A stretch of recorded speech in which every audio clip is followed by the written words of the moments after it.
नमस्कार এই ভিডিওটি দেখুন দুই জন গুরু अलग अलग धर्म से कौन शिक्षा दौरान जड़े गुरु नारी को सम्मान देवा कथा शिक्षा देउथवा बेले आउ जड़े असम्मान करिया कथा शिक्षा दौरान प्रथम आप देखु आउ कमेंट माध्यम निश्चय जनइबे को गुरु ठीक कथा कहउछन्ती आउ को गुरु भूल कथा कहउछन्ती।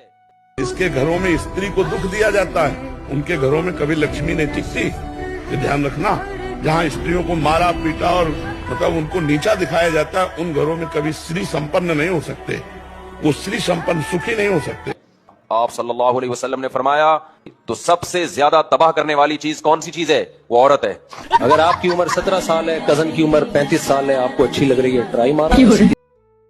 समाज रे सबु जगह आपण गुरु मानू देखिया पाउछन्ते, किंतु प्रकृत गुरु किए जे अज्ञान रूपक अंधकार को दूरीभूत करिथाए आउ दिव्य ज्ञान जे देइथाए से प्रकृत गुरुर पदवाच्य। अज्ञान अंधकार कौन? मनीष मन थिबा तामसिक गुण बा राक्षस गुण को दूर करिबा, बड़ छोट मध्य पार्थक्य को दूर करिबा,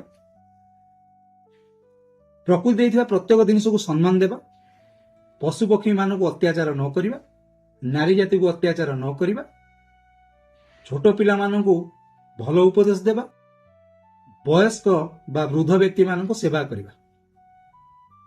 किंतु एटे देखंतु जने गुरु नारी को सम्मान देवा कथा शिक्षा देउथवा बेले आउ जने असम्मान करिया कथा शिक्षा देउछन्ती। से भी जने काहार पुओ, तांकर भी झुओ थिबो आउ तांकर भौणी मध्य थिबो।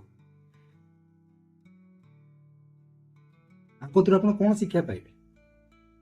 ये तो निजे नारी को सम्मान दे पारनती, ये तो माँ को सम्मान दे पारनती, ये गोमाता को किपरि भाबरे सम्मानित करिवे, सम्मान देबे? बा बारे मनीष बा तमर मनीष पुणिया।